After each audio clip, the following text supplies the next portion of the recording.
Good morning, everyone. My name is Katlego Ntlha. I am the owner of a company called EduTech Learning Solutions. My background is more in uh, HR development, and I have been an entrepreneur for the last 10 years or so in various projects that I've managed and companies that I've managed. But in terms of EduTech, what our value proposition is more on teacher development, which is mainly your capacity building, and what how we do that is we structure programs for either mentors or teachers or facilitators in terms of how best to sort of deliver content to their audiences. We also do material development. So if there's a training initiative that an institution wants to undertake, our role there is to digitize that content, make it interactive, and part of that includes also rolling out a learner management system for that institution so that they are able to track progress of their students, their teachers, and also track the development of individuals within the institution. Yeah, so that is myself and the business that I've got. Thank you. So from my own experience, I think we're not necessarily too far apart with what Unozuko is saying. But from my side, I actually only, if I really recall, I've only ever had two mentors. And the first one, uh, I think that is probably the most important one for me because it was actually my boss at the time.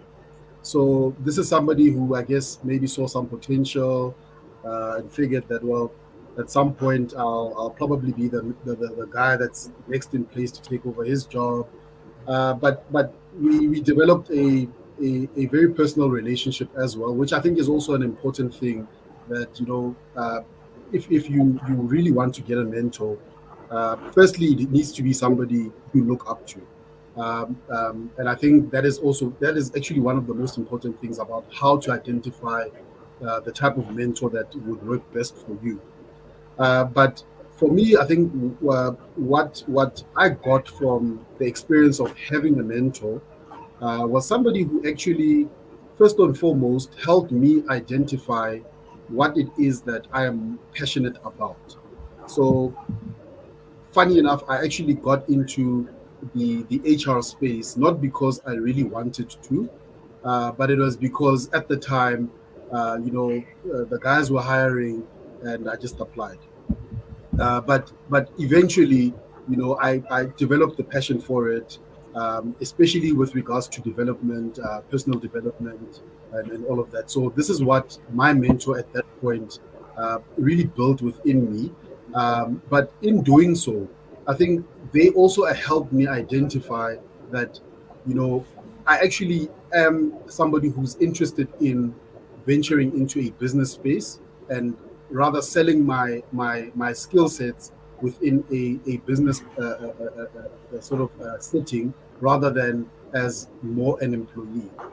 Now, their journey or the journey that I had with them sort of ended at that because, he was not a business person. He was the head of a department that I was working under. Then the second person that I got to be mentored by was somebody that is actually a close friend of mine, who then started to actually hone the skills that I potentially had at the time, in terms of looking at things from a business perspective and saying, well, this is what you can actually do out in the market. You can sell your skills. There's a whole lot of different things that you can learn from a mentor. But that is one of the things that I think I got to learn, and in doing so, I was also able to sort of use my own experiences in HR, which is more in the development side, to say, well, how then do I sort of make sure that my business is successful, and that now uh, given the fact that I know that, if, as an employee, for instance, for you to really move up in an organization, you need to upskill yourself. So that is how then, my journey started in terms of mentorship. I was able to say, well, okay, for me to be able to run a successful business, how then do I upskill myself in certain skills that are necessary for business? This is even before I could say or even identify the type of business that I actually wanted to run. I already knew what the type of skills that I needed just to run a successful business. Then the identifying of, certain sectors or certain markets, that came at a later stage when I was then empowered with, the skill set to say, this is how you run a business. You need to be able to control your finances, blah blah blah, all of that. So for me, I think that is what I learned, and I have not myself been a mentor to anyone. I think I am not yet ready to be in that position. But the importance of having one, or having a mentor, for me, that is what the journey that I basically went through with that regard. Yeah. Thank you so much. Two ways of looking at it. There are teachers and then there are learners. And this also goes for within, say, a business setting where you've got facilitators and you've got employees. Um, Now, what we've picked up is that, especially now in South Africa, we've picked up that there is a hunger for especially the learners to use ICT as a mode of learning. There is a hunger, there is a drive. I think we are more technologically sort of advanced as the people that are teaching us. So the response from learners is quite good. We're receiving a good response from them in terms of the use of technology within the education space. Um, I think the challenge comes in from the teacher side, or slash facilitator side, where these are more your grown individuals who have gone, decades of their lives not having to use technology as a means of teaching. So we struggle a bit with getting them to sort of be comfortable with the use of technology, and I think the problem is actually quite big within South Africa, because you get a situation where you find an individual who can't even switch on a laptop. So we design programs that we then firstly assist in the use of technology, and then go into a space of saying, well, this is how technology then can assist you in the actual teaching and learning that happens within the classroom. Um, so that's more from a South African context. But we've recently started some work in Kenya, and what we've picked up from that city, firstly, is that the teachers that side are fairly younger than teachers in South Africa. So you've got now a good mix of learners who are eager to use technology to learn, and you've got teachers who are to a certain extent technologically savvy. So the acceptance in that space is fairly high. They really do appreciate and accept the use of technology within the education space. One of the biggest challenges at this point, across, whether it's in South Africa, I would say even in the African continent, I mean, is more the connectivity issues, access to actual laptops. Those are high cost items that either companies or governments or departments need to fit the bill for that, and those are challenges that we are also faced with. But in terms of acceptance, I think in the South African context, the learners are really doing well in accepting technology as a way of learning.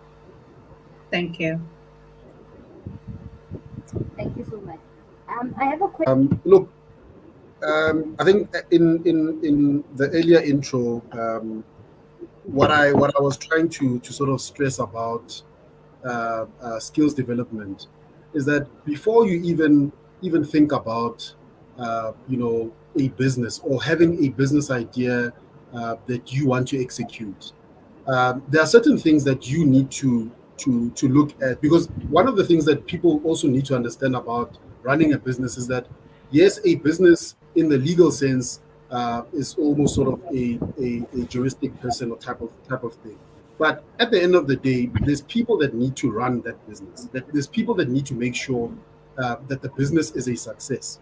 Now, in having people, you need to make sure that those people are skilled with adequate or have adequate skills to execute certain functions of the business, be it in support, and support could be, say, HR, your finances, or even in certain industries in production. You need to know somebody who knows how to run a production plant if that's the type of business that you're running. So those skills you need to get, and some of them don't even need to be formal qualifications.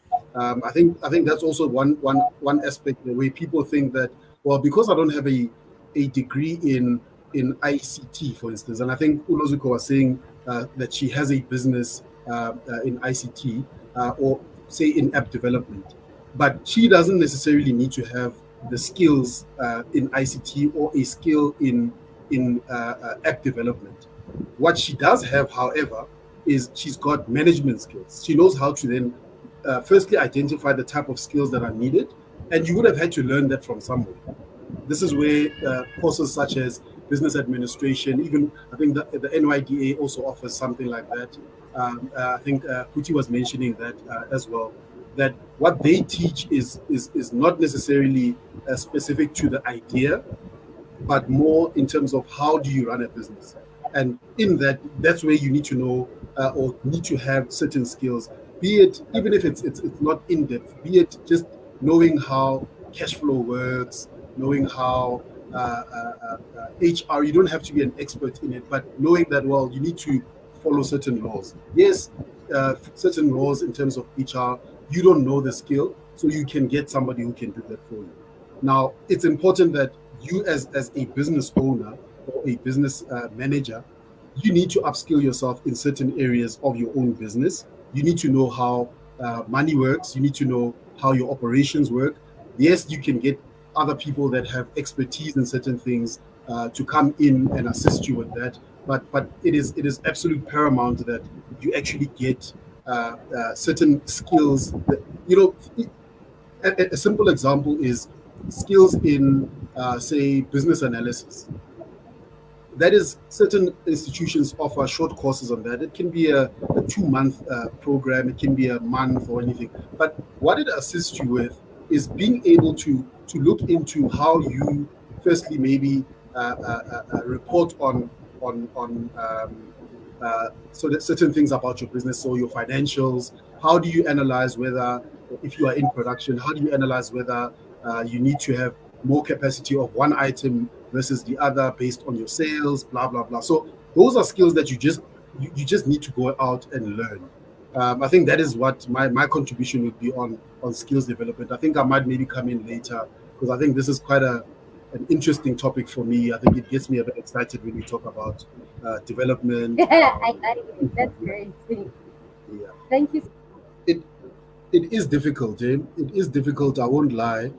I think I may have also at some point been a victim to that, where you'll make money, um, and in the back of your mind, uh, the belief is that it will never stop coming.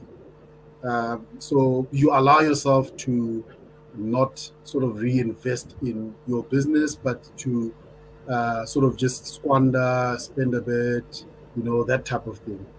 But where I think the value now in the whole idea of investing in also in your own development.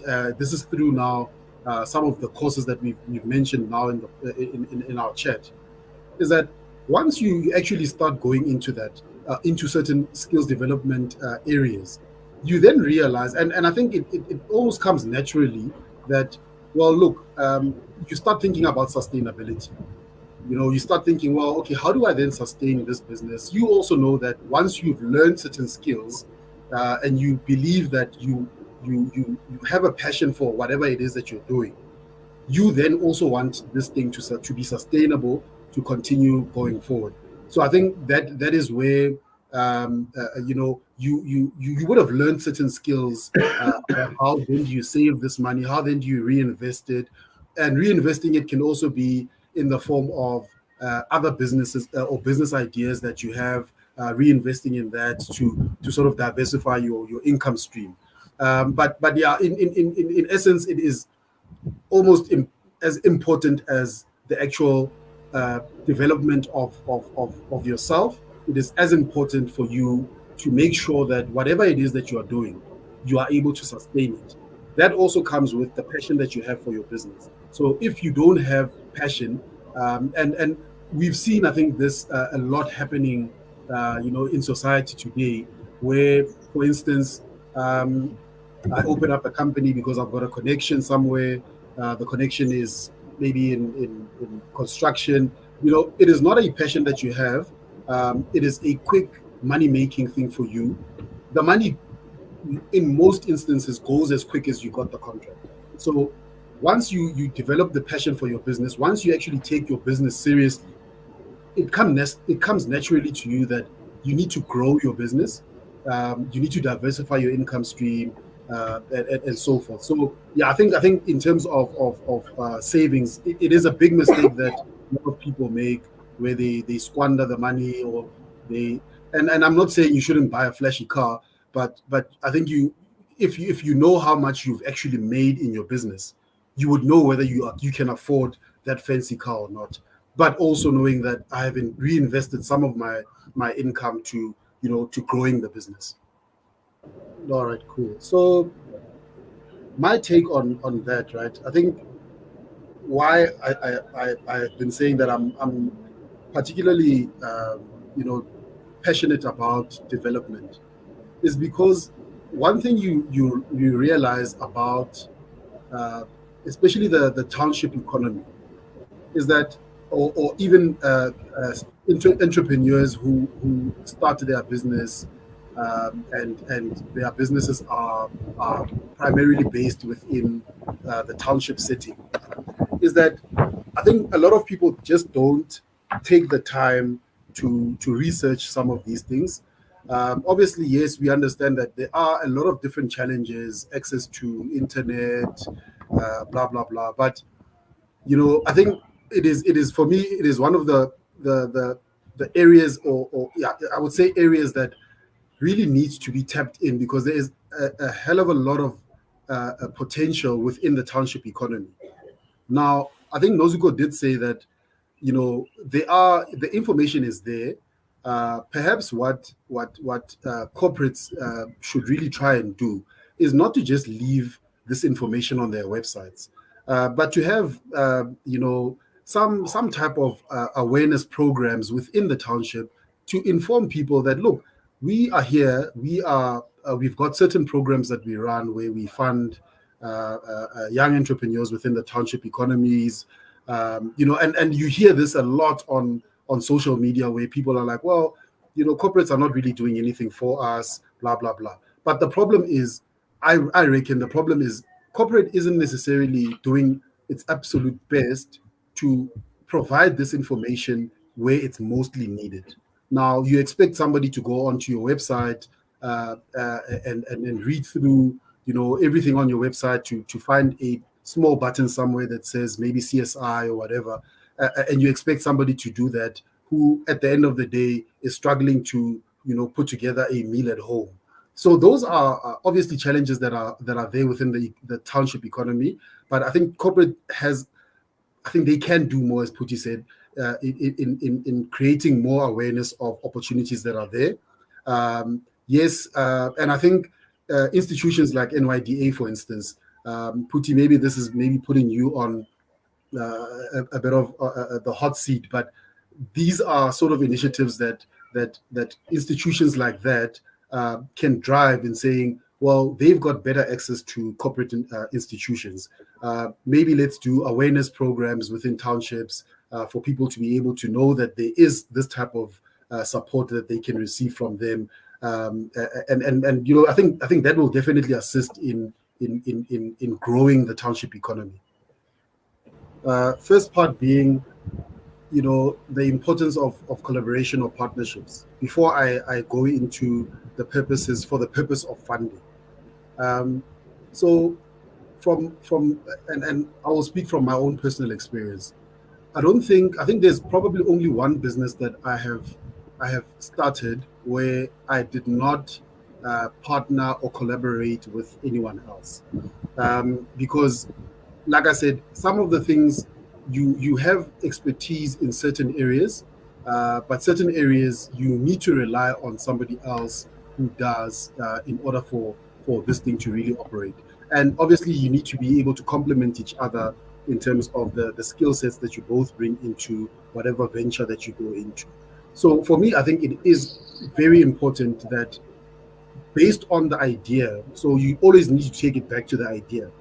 If the idea is something that you personally have the expertise in most cases, you don't necessarily need to go into a partnership with, or a collaboration with anyone else. But when you talk about collaboration or partnership, one of the things that we did mention earlier is that at the end of the day, you don't necessarily know all or you don't possess all the expertise to maintain or run your business effectively. There are certain areas where you need to find another professional who will assist you in that. An example being, if like auditing or accounting services. If that is not your strong point, you're not necessarily partnering, but you may, for instance, employ somebody who will be able to do that for you. So that becomes quite important for you to be able. And this is also building relationships with different people. You may be able to tap into their partnerships, if you are partnering with somebody or collaborating with somebody else. Now, for the purposes of funding, I think Puti will answer this, but from my experience, what I've realized is that in how they determine, uh, uh, whether to fund a business or not, one of the criteria will definitely need to be, well, is there expertise in the business to be able to, or for us to be able to fund them for a particular thing. So if you want to now start an engineering company, and I'm coming here and I'm saying, well, I'm an HR expert, um, so I've got an engineering company. Chances are I probably won't get funding. Now, if I am partnering with somebody who's an engineer, the person might not even be that business inclined, but because I possess the skills to run a successful, well, let me say a successful business, I'm able to partner with somebody who's an engineer who will then deal with the technical aspects of what we need to deliver. In that sense, I think you become more eligible, or your prospects for receiving funding definitely goes higher. Obviously, the experience of the person, your own experiences, in terms of, do you have experience in whatever idea that you have, that sort of thing also plays a role at some point. But I think the most important thing is, if you do partner, make sure that you partner with somebody who adds value to your business. Thank you. Thank you so much. All right, no, that's fine. I think, firstly, thank you for the opportunity to actually engage in a platform like this. I think this is quite an important aspect. You're not only talking about, uh, especially in previous sessions that you've had, where the discussions may be about what somebody does, how they got there, blah blah blah. But I think this, for me, is really crucial and important, that people actually get to understand that, well, yes, people have spoken in the past about how they have reached a certain level. But I think one of the important things about what has happened today from my side is that, the discussion around, well, okay, if you've got an idea, there are institutions like NYDA that is there to assist you. And I think, Puti, I'm actually thankful that you've also extended that invitation to especially the team, Bomulebukeng, to say, well, if there are initiatives that you would like to run, use the NYDA to further their reach within certain areas. I think that is more valuable than anything that we would have ever said today. To say, if you are able to put together programs that can assist young entrepreneurs in certain areas, I suppose you guys will as a team, you'll decide on how you go about it. But I think that is so crucial that the information, at least, you are then able to take that information to where it is most needed. So from my side, I think I'm grateful from your team for being able to have this platform today. Grateful to Nozugo. I think Nozugo, there's a lot of stuff that I've also learned from you in terms of what actually happens out there. Some of the initiatives that you actually have in your own personal businesses. Or perhaps at some point, our paths will definitely cross. NYDA, I am also listening in, and I know that there are services that you guys offer to young entrepreneurs in terms of support, and in some of the businesses that I do run, one of them being on HR and payroll consulting. That is something that I can personally as well extend to some of your companies that you guys are funding in terms of how then to assist them in developing certain areas within their business. But from my side, I'm quite grateful to have been part of this platform. Very informative. I hope a lot of people that were tuned in today are able to also learn from that. And because it was centered around mentorship and skills development, I hope people have taken away the fact that in order for you to be able to run a successful business, really do invest in yourself, invest in the skills that you possess, be able to even if it's not like Nozuko said, it doesn't have to be formal education. There are a lot of different short courses that you can take. NYDA offers it as well in order for you to be able to know how to run a business. Take up those opportunities if you can, and I think you definitely will be able to see great change in how the success of your business goes from this point. Thank you so much. Thank you so much.